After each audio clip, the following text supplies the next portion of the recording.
அவருக்கு ஒரு வாய்ப்பு கொடுப்போம் ஆனந்தி. அதுக்கப்புறம் அவர் எப்படி நடந்துக்கிறாருங்கிறத வச்சு அவர் கூட நீ சேர்ந்து வாழணுமா வேண்டாமான்னு முடிவு எடுப்போம். எடுத்த உடனே எடுத்தோம் கவுத்தோன்னு விவாகரத்துன்னு பேச வேண்டாமே. ஆனந்தி, இன்னைக்கு மாப்பிள்ளை என்ன வந்து பார்த்தாரு. என்ன மட்டும் இல்ல, அம்மாவையும் கோயில வச்சு பார்த்தாரு. அம்மா என்கிட்ட போன்ல சொன்னாங்க, அவரே எனக்கு ஒரே ஒரு வாய்ப்பு கொடுங்க, நான் என்னோட தப்பெல்லாம் திருத்திக்கிட்டு நல்லபடியா வாழ முயற்சி பண்றேன்னு சொல்றாரு. சில பேரோட புத்தி எல்லாம் பிறப்பிலேயே வர்றது. சில ஜென்மங்களை திருத்தவே முடியாது. அதுக்கு அந்த ஆள் ஒண்ணு விதி விலக்கில்ல. நீங்க என்ன சொன்னாலும் சரி, அவன் உங்ககிட்ட கெஞ்சினாலும் சரி, இல்ல அவன் உங்ககிட்ட என்ன சொன்னாலும் நான் மறுபடியும் அவன் கூட போய் வாழ்றதுக்கு எனக்கு இஷ்டம் இல்ல. தயவு செஞ்சு என்ன வற்புறுத்தாதீங்க. நான் அவ்வளவுதான் சொல்லுவேன். இந்த 6 வருஷத்துல நான் எத்தனை தடவை அந்த ஆளை திருத்தணும்னு முடிவு பண்ணி தோத்து போயிருக்கேன்னு எனக்கு மட்டும் தான் தெரியும். அதெல்லாம் சொன்னா உங்களுக்கு புரியாது. ப்ளீஸ் என்ன விட்டுருங்கம்மா. இல்ல ஆனந்தி, நான் தான் சொல்றேன்ல. ஏய், கிளி பிள்ளைக்கு சொல்ற மாதிரி அம்மா உனக்கு சொல்லிட்டு இருக்காங்க, நீ அவங்களே எதிர்த்து பேசிட்டு இருக்க. என்னமோ சர்வ சாதாரணமா அந்த பணத்துக்கும் எனக்கும் எந்த சம்பந்தமும் இல்ல, நான் கொடுக்கறேன்னு சொல்றேன். ஏவா, பணத்தை சம்பாதிக்கிறதுனா என்ன சாதாரண விஷயமா? சொல்லு, முதல்ல லட்சம் ரூபாய்க்கு எத்தனை சைபர்னு தெரியுமா உனக்கு? வெளி உலகத்துக்கு போய் பாரு. 10 ரூபாய் சம்பாதிக்கிறது எவ்வளவு கஷ்டம்னு அப்ப தெரியும். ஏதாவது புரட்சி பேசுற பொம்பளைங்க நடிச்ச சினிமாவையோ இல்ல நாடகத்தையே பார்த்துட்டு வெறும் வாய் வார்த்தையில சொல்லிடலாம், என் வாழ்க்கையை நானே பாத்துக்கிறேன். அத பாக்குறப்பதான் அதுல என்ன கஷ்டம் இருக்குன்றதே தெரியும். சரி, பணத்தை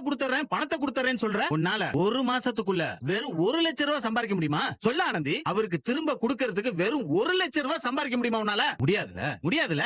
வாய் சவுடால்ன்றது ரொம்ப ஈஸிமா. நான் வாய் சவடாலாம் விடல. நீ என்ன பத்தி கவலைப்படாத. அவனுக்கு முதல்ல 1 லட்சம் கொடுக்கணுமோ, மொத்தமா கொடுக்கணுமோ, இல்ல அவனுக்கு எப்படி கொடுக்கணுமோ அப்படி நான் கொடுத்துக்கிறேன். ஆனந்தி என்ன டல்லா இருக்க? என்ன அவனுக்கு கல்யாணம் பண்ணி கொடுத்ததுக்கு அப்புறமும் நான் இந்த வீட்டுக்கு வந்து எல்லாருக்கும் பாரமா இருக்கேன்னு யாரையும் நினைக்க வச்சிடக்கூடாது.